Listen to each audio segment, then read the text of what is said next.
Bonjour tout le monde, j'espère que vous allez bien. Aujourd'hui on se retrouve dans une vidéo qui a été longue et dure à préparer pour moi, vraiment. J'espère que vous pouvez imaginer ce que je me suis infligée pour préparer cette vidéo. Je vais vous présenter les produits de ma collection, catégorie par catégorie, que je garderai si je devais n'en garder qu'un.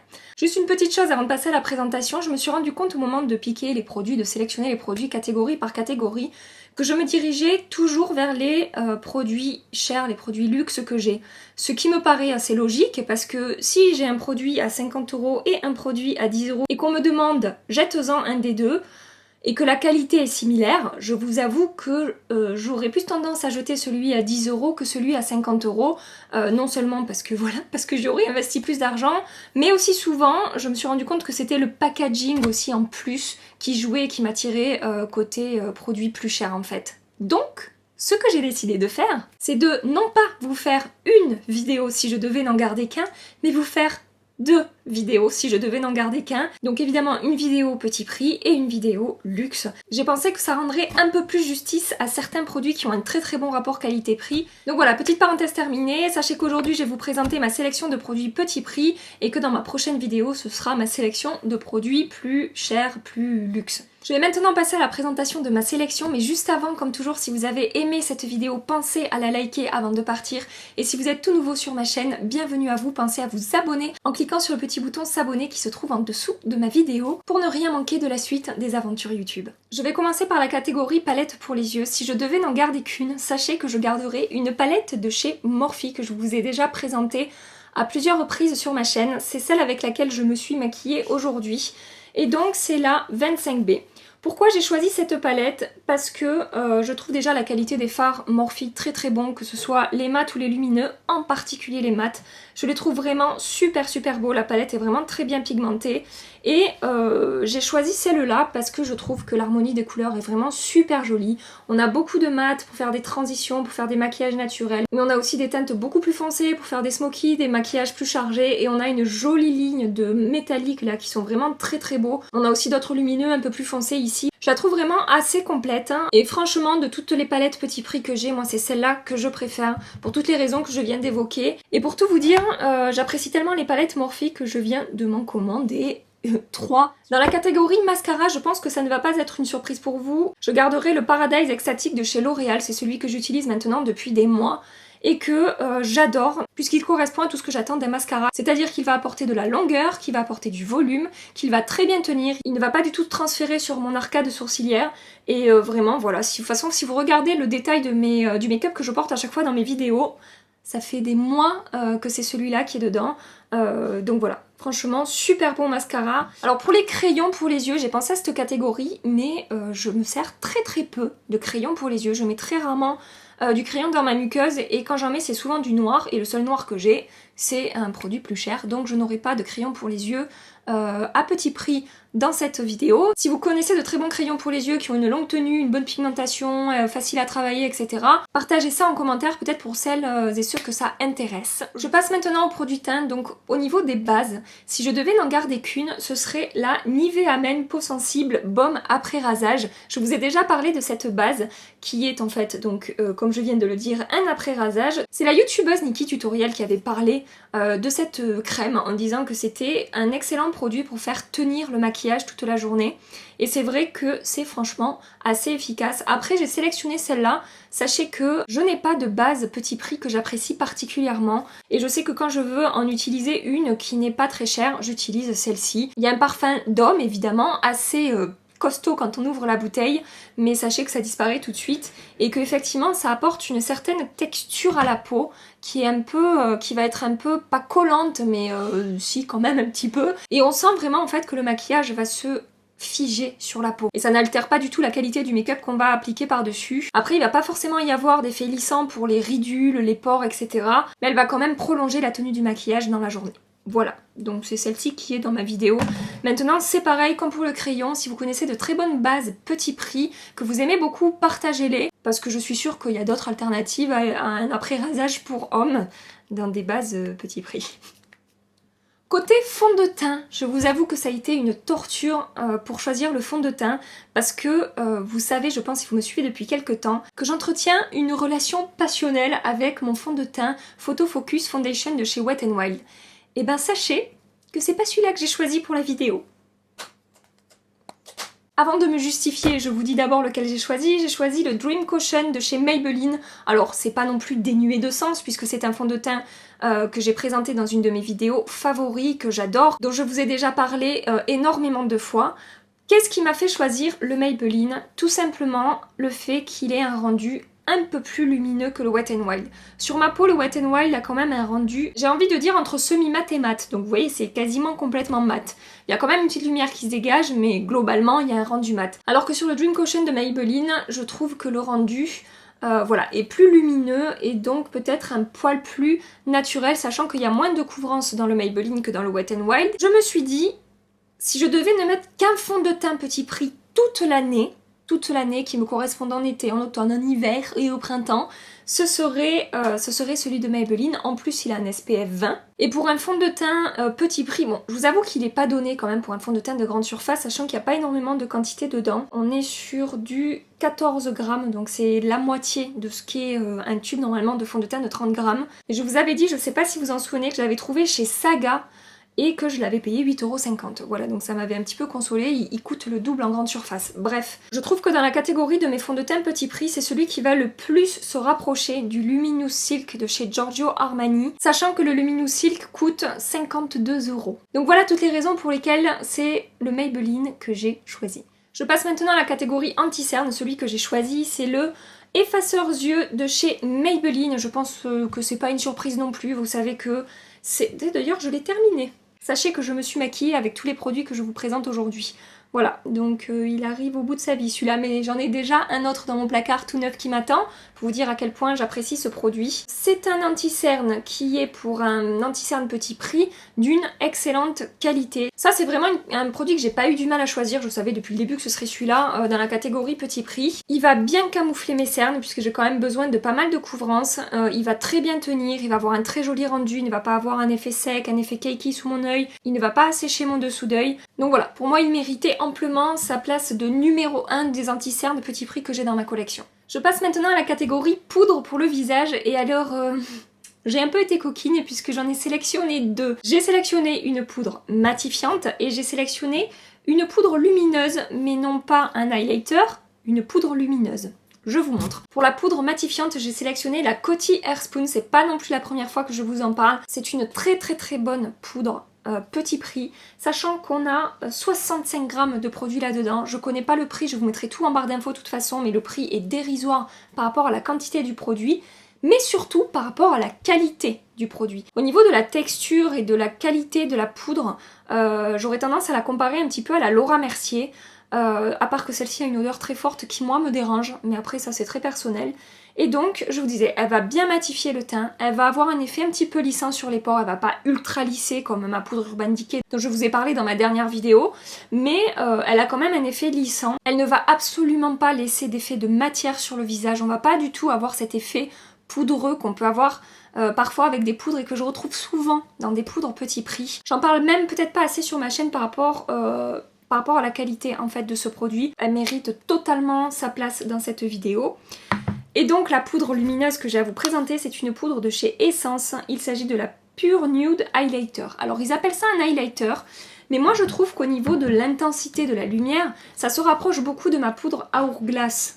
Je vais pas vous la présenter, vous savez ce que je pense et l'amour que j'ai pour cette poudre. Et donc j'ai choisi de la mettre dans cette vidéo parce que vous savez que je poudre toujours mon anti-cerne avec une poudre un petit peu lumineuse pour ne pas plomber mon dessous d'œil et pour ne pas faire ressortir l'effet sombre en fait de mon cerne. Et du coup, j'ai sélectionné cette poudre, non seulement pour pouvoir poudrer mon dessous d'œil avec, c'est ce que j'ai fait aujourd'hui, vous pouvez voir, ça fait pas...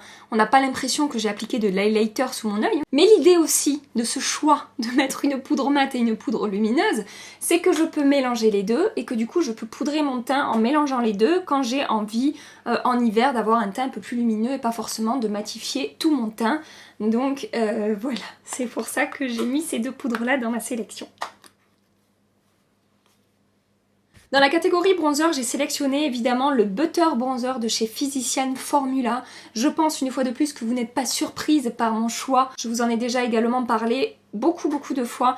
Pour moi, niveau rapport qualité-prix, il se rapproche vraiment des bronzers qui peuvent coûter des fois 40 ou 50 euros. Il y a une odeur un petit peu entêtante pour moi, je sais que beaucoup adorent cette odeur, moi c'est pas le cas, mais c'est pas grave parce que ce bronzer est tellement beau et tellement réussi, que ce soit au niveau de la teinte, au niveau de la texture, au niveau de la tenue, au niveau du rendu, que j'oublie son odeur, voilà. Et du coup, je sais pas quoi dire d'autre en fait, tellement je le trouve génial. Au niveau du rendu de loin, comme ça on dirait qu'il est mat, mais en fait à la lumière, quand on se rapproche un petit peu, il y a une petite lumière qui se dégage. C'est vraiment un petit glow hyper naturel qui se dégage de son bronzer. Et vraiment, je l'adore. Et au niveau de la teinte, je l'apprécie particulièrement parce que il n'y a pas trop de sous-tons orangés, comme vous pouvez le voir, quasiment pas même. Et du coup, on peut en même temps qu'on réchauffe son teint, structurer son visage et voilà. Il est génial. Côté blush, ça n'a pas été évident non plus de faire ma sélection. Mais finalement, j'ai décidé de mettre dans cette vidéo mon blush H&M. C'est pareil, vous l'avez déjà vu passer sur ma chaîne, en teinte Rosy Brown. Alors je sais pas s'il existe toujours cette teinte. Je crois que la dernière fois que j'ai cherché, je l'ai pas trouvée. Mais sachez que là j'ai pris cette teinte parce que c'est ma préférée des 4 blushs que j'ai de chez H&M. Mais tous les blushs de cette gamme sont absolument merveilleux. Donc il s'agit des Pure Radiance Powder Blush. Et en fait la texture me fait un petit peu penser au Butter Bronzer, c'est-à-dire comme ça. On dirait que c'est mat, mais en fait, il y a un tout petit glow léger, minuscule qui se dégage de ce blush qui fait que ça a un rendu vraiment hyper naturel. La texture est hyper agréable, c'est doux, c'est limite crémeux mais pas crémeux, absolument pas poudreux. Vous pouvez tremper votre pinceau dedans, ça fera pas des nuages de poudre comme ça. La pigmentation est très bonne, il faut quand même avoir la main légère. C'est un produit au niveau de la qualité qui vaut largement des blushs qui coûtent 3 ou 4 fois plus cher. Voilà, donc si vous n'avez jamais testé les blushs H&M, c'est le moment de le faire. Côté highlighter, je vous avoue que j'y ai également passé un bon moment. J'ai fini par me décider et par sélectionner les highlighters poudre de chez Colourpop. Alors je suis embêtée parce qu'on achète la poudre séparément et on achète le boîtier séparément. Et du coup je me souviens plus exactement du nom. Mais évidemment le nom du produit, le lien et le prix seront en barre d'infos. Cet highlighter là de chez Colourpop est vraiment super beau. Je vais vous faire un swatch pour que vous puissiez voir un petit peu le rendu, la lumière de ce produit. Sachez que c'est quand même un highlighter assez intense, hein. Comme vous pouvez le voir, c'est celui que je porte aujourd'hui. Ces produits-là ont une très belle texture, comme je vous dis à chaque fois, qui sont très douces et presque crémeuses quand on les touche alors que c'est de la poudre. La pigmentation est vraiment très bonne, le rendu est très beau, ça ne va pas... J'allais dire le mot que j'arrive jamais à dire. Est-ce que je vais arriver à le dire? Ça ne va pas... J'ai peur. Ça ne va pas accentuer les irrégularités de la peau. Oh, du premier coup les gars, du premier coup. Et le rendu est vraiment super joli, il se travaille très facilement, que ce soit au pinceau ou à l'éponge. Et voilà, on a un petit miroir dans le boîtier ici, et voilà, c'était pour vous dire que les highlighters Colourpop sont vraiment d'excellents highlighters à petit prix. Je suis en même temps un petit peu désolée d'avoir choisi celui-là, parce qu'il y a le risque qu'on puisse avoir des frais de douane quand on commande chez Colourpop, mais je l'ai dans ma collection, hein, et c'est celui-là que j'ai choisi parmi tous ceux que j'ai. Je vais passer maintenant au produit lèvres. Vous allez me dire que j'ai encore été coquine. Pourquoi? Parce que j'ai décidé de faire une sélection pour les glosses, une sélection pour les rouges à lèvres crémeux, on va dire, vous allez comprendre, une sélection rouge à lèvres mat et bon, un crayon pour les lèvres. Donc pour le crayon à lèvres, j'ai choisi le Milani Color Statement Lip Liner en teinte 03 Nude. Pourquoi j'ai choisi celui-là? Asseyez-vous parce que j'ai un argument embêtant pour ce crayon. J'ai choisi celui-là parce que c'est le seul que j'ai. Bravo Gabi, bravo, on applaudit, merci beaucoup. Alors pourquoi? Parce que je n'ai pas énormément de crayons à lèvres à la base, et ce que j'ai sont des crayons à lèvres qui coûtent plus cher, et le Milani, voilà, c'est le seul que j'ai testé. Je vais même vous dire pourquoi j'ai ce crayon, c'est qu'un jour j'ai passé une commande chez Beauty Bay, je crois, quelque chose comme ça. Il me manquait une poignée d'euros pour avoir les frais de port offerts, donc je suis allée voir un petit peu sur internet s'il y avait des crayons à lèvres au petit prix qui étaient sympas. J'ai vu que celui-là avait de très bons avis sur internet, et du coup je l'ai acheté. Alors, s'il était pourri, je l'aurais pas mis dans cette vidéo, hein, c'est un très très bon lip liner, j'en suis très contente. La teinte est très jolie, c'est un nude rosé vraiment très mignon. Il fait très bien son travail, il est facile à appliquer, il a une texture assez crémeuse mais pas trop non plus, donc il ne va pas filer au fil de la journée. La tenue est pas mauvaise, hein, ça va pas tenir non plus 15 heures d'affilée, mais voilà, c'est un très bon lip liner, j'en suis contente. Donc voilà, il se retrouve dans cette vidéo parce que j'avais pas non plus énormément d'autres choix. Dans la catégorie rouge à lèvres mat, j'ai sélectionné le rouge velouté sans transfert de chez Sephora en teinte 41 et donc c'est celui que je porte aujourd'hui. J'aime énormément les rouges à lèvres mat de chez Sephora, les sans transfert. Je ne suis pas la seule, ils ont eu beaucoup de succès et franchement c'est mérité. Ils n'assèchent pas énormément les lèvres, après ce sont quand même des rouges à lèvres liquide mat, donc il y a quand même un petit effet asséchant, mais si vous hydratez bien avant et après vos lèvres, normalement il n'y aura pas trop de soucis. Au niveau de la tenue, ils sont vraiment très bons, au niveau du confort, ils sont vraiment très bons. Ils sont assez fins sur les lèvres, donc ils sont très agréables à porter. Et voilà, après je pense que j'ai pas besoin de déblatérer 2 heures dessus, vous avez dû les voir passer et repasser. Mais vraiment au niveau des liquides mat, petit prix, le choix n'a pas été difficile, je les trouve vraiment super. Dans la catégorie rouge à lèvres crémeux petit prix, j'ai sélectionné les Ultra Satin Lip de chez Colourpop. Alors vous allez me dire, merci Gabi, ils sont crémeux mais pas tant que ça non plus. Mais attendez, j'ai une astuce. Déjà, il est quand même plus crémeux que le liquide sans transfert de chez Sephora. Il y a quand même un rendu crémeux les quelques premières heures où on le porte. Et voilà, je vous ai déjà fait les éloges de ce produit. J'en ai encore présenté un dans ma vidéo de mes favoris du mois de février, il me semble. Et là donc j'ai choisi la teinte Règne. Je vais vous la swatcher tout de suite. Donc voilà pour la teinte, vous pouvez voir la pigmentation est très bonne, la tenue de ces rouges à lèvres est vraiment très bonne également. Je pouvais pas ne pas mettre un ultra satin lip dans cette vidéo, c'était pas possible. Ils ont un trop bon rapport qualité-prix au niveau de la tenue, de la texture, du confort, du rendu, au niveau de tout en fait, voilà. Donc vraiment je les adore. Et donc je me suis dit, vu que j'ai pas non plus sélectionné de rouge à lèvres très crémeux, si je mets un gloss dedans, c'est très simple. Il suffit que j'applique du gloss par-dessus mon rouge à lèvres et j'aurai un rouge à lèvres crémeux. Voilà. Et donc comme gloss, j'ai sélectionné le Ultra Juice Effet Volume en teinte 02 de chez Sephora. Ça fait pas très longtemps que je l'ai acheté le mois dernier il me semble, mais vraiment j'adore. Vous savez, ce sont ces gloss qui ont un effet un petit peu mentholé et qui vont, soi-disant, augmenter le volume des lèvres. Moi j'ai jamais vu de résultat sur mes lèvres, mais j'aime beaucoup la texture de ce gloss. Il n'est absolument pas collant, il est très agréable à porter, il ne file pas au cours de la journée. J'ai souvent ce problème moi avec les gloss petit prix.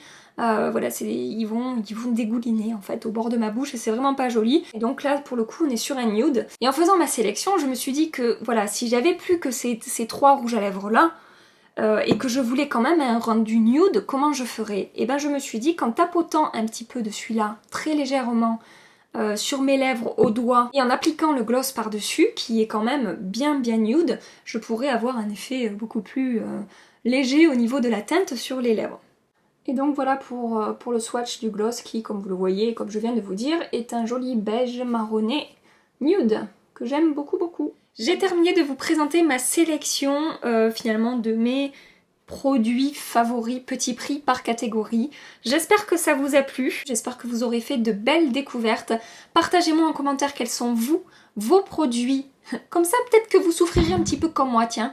Dites-moi en commentaire quels sont vos produits, que si vous deviez n'en garder qu'un, lequel ce serait, hein? Allez-y, dites-moi ça. Je voulais vous faire une petite parenthèse aussi par rapport à chaque fois aux petits bonus que je mets à la fin de ma vidéo. Sachez que j'ai quand même pas mal de bons retours par rapport à mes comportement bizarre. Et du coup je pense en faire un petit à chaque fois à la fin de mes vidéos. Si j'arrive à attraper des moments un petit peu voilà, un petit peu sympa quand je tourne mes vidéos, j'essaierai systématiquement de vous faire un petit bonus à la fin. Je vous le dis, comme ça j'arrêterai de marquer les petits messages pour vous dire qu'il y a Bibi qui fait la débile à la fin de la vidéo. Voilà. Dans ma prochaine vidéo du coup, je ferai la même chose mais pour des produits de marques plus chères, soit des marques luxe ou des marques intermédiaires comme Too Faced, Make Up Forever, etc. qui sont quand même moins chères que Dior, Marc Jacob et compagnie. Si cette vidéo vous intéresse, je vous donne rendez-vous dimanche matin à 8h30. Et en attendant, je vous fais des milliards de bisous. Mouah. Prenez soin de vous et à très bientôt. Bye bye. Et c'est d'ailleurs vers cela que je me tourne. J'ai un chat dans la gorge. Je suis pas toute seule des fois dans ma tête. Que je suis en amour avec... J'ai été coquine.